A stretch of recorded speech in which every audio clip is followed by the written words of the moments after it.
வாழ்க நலத்துடன் இன்னைக்கு வந்து டே 71ங்க. இப்போலாம் சம்மர் சீசன் வந்து இப்போ ஆரம்பிச்சிருச்சுங்க. ஸோ, அதனால வந்து என்ன பண்ணேன் அப்படின்னா வந்து கருவேப்பிலை ஜூஸ் குடிக்கலாம்னு நினச்சேங்க. ஸோ, கருவேப்பிலை ஜூஸ் வந்து நம்ம எடுத்தோனே நிறைய குடிச்சோம்னா ஒரு மாதிரி ஒமட்ட ஆரம்பிச்சிரும். ஸோ, அதனால வந்து கொஞ்சமா கருவேப்பிலை போட்டுட்டு அதில் வந்து கொஞ்சம் இஞ்சி, மிளகு, சீரகம் போட்டு நல்லா கெட்டி தயிர் போட்டு நல்லா மோர் மாதிரி அடிச்சுக்கிட்டேங்க. அடிச்சுட்டு குடிச்சேங்க. இதே மாதிரி 2 டம்ளர் குடிச்சேங்க. உண்மையிலே செம்ம இதாக இருந்துச்சு. உடம்புல இருக்க சூட்டு நல்லா தணியுங்க. ஸோ, இந்த சம்மர் சீசனுக்கு நீங்களும் இதை ட்ரை பண்ணி பாருங்க. அதுக்கப்புறம் வந்து மத்தியானத்துக்கு வந்து பார்த்தீங்கன்னா கொஞ்சமாக வெள்ளை சாதம், அதுக்கப்புறம் வந்து சுண்டல் கிரேவி, அதுக்கப்புறம் முட்டைக்கோசு, எப்பயும் போல சின்ன வெங்காயங்க.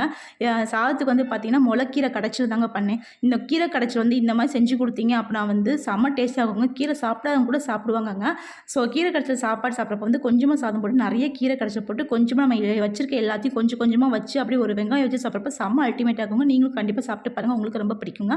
சாயந்தரம் பார்த்தீங்கன்னா செவ்வாழைப்பழமும் எப்பயும் போல வீட்டில் பண்ண கடல உருண்டை ஒன்று சாப்பிட்டுட்டு அவ்வளோதாங்க. நைட் சாப்பாடு எதுவுமே சாப்பிடல. ஸோ, நீங்கள் என்ன சாப்பிட்டீங்க கண்டிப்பாக கமெண்ட் பாக்ஸில் சொல்லுங்கள். உங்களுக்கு இந்த வீடியோ பிடிச்சிருந்தா ஒரு சின்ன லைக்கும் ஷேர் பண்ணுங்க. நீங்கள் பண்ணுற ஒவ்வொரு சின்ன லைக்கும் ஷேர் எனக்கு அவ்வளோ சந்தோஷத்தையும் மோட்டிவேஷன் கொடுங்க. ஸோ, முடிஞ்ச ஒரு சின்ன லைக் பண்ணுங்கள். வாழ்க வளத்துடன்.